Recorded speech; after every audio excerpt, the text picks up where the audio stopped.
you, who made you cry, who did not want you, who wasn't there for you. Forget all of that. Even Joseph said later on that you meant it for evil, but God made it for my good. God will fix it so that you can have a future that will make you forget your... Tell somebody near you, Manasseh.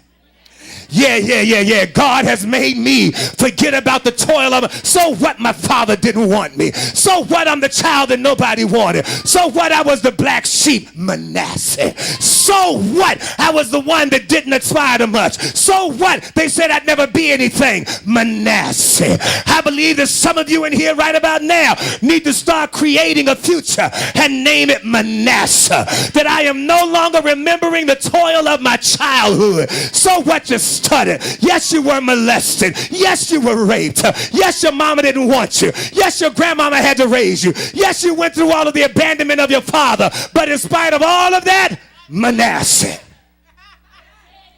Are you hearing me?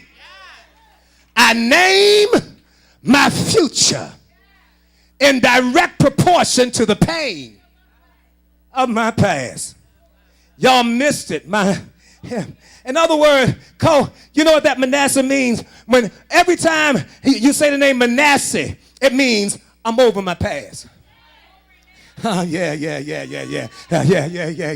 When God blesses you, when God makes you a success, it makes you get over who didn't help you, who didn't like you, who didn't support you. Are you blessed? You call yourself blessed? Then get over some people. What difference does it make that they never invited you to the party? What difference does it make they didn't ask you to the prom? That they forgot your birthday? They forgot your anniversary? Manasseh. God has made me forget the toil of my father's house and all of my family. Wait a minute. He gave birth to another child. Ephraim. Ephraim, watch this. In other words, the name Ephraim means, are you ready for this? God has caused me to be fruitful in the land of my affliction. In other words, he says, right where they hurt me, I'm still productive.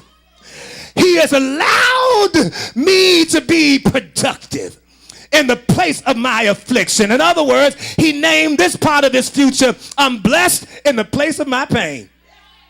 Right in the place where it hurt me the most. God bless me right there. God, I wish you all could understand that.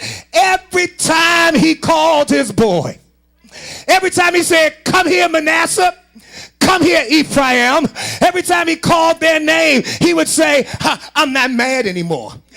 Come here, it don't hurt like it used to. Come here, it doesn't bother me. I'm blessed right where I stand, and I got over them. Come to dinner right now. In other words, he would call his future to himself. And every time he looked at them, he was reminded, I'm not concerned about my family that doesn't want me. I've got a future I need to be concerned about. And that's what you've got to get on the inside of you. You've got to come to a point where you start calling your future. And every time you call your future, you are putting distance between your past. Yes, it did hurt. Yes, it did bother me, but I'm tired of crying.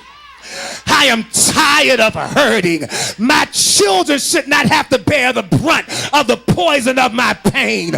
I shouldn't be talking to my children who weren't even born when I was hurt about stuff that hurt me. I should be telling them the best of my life and not the mess of my life. My spouse that's in my life now shouldn't have to prove himself because of the spouse that went out of my life. I ought to be so over them because I'm so glad to have you that I don't keep bringing up the past pain. It is when you believe you've got a future that you don't keep crying over your past.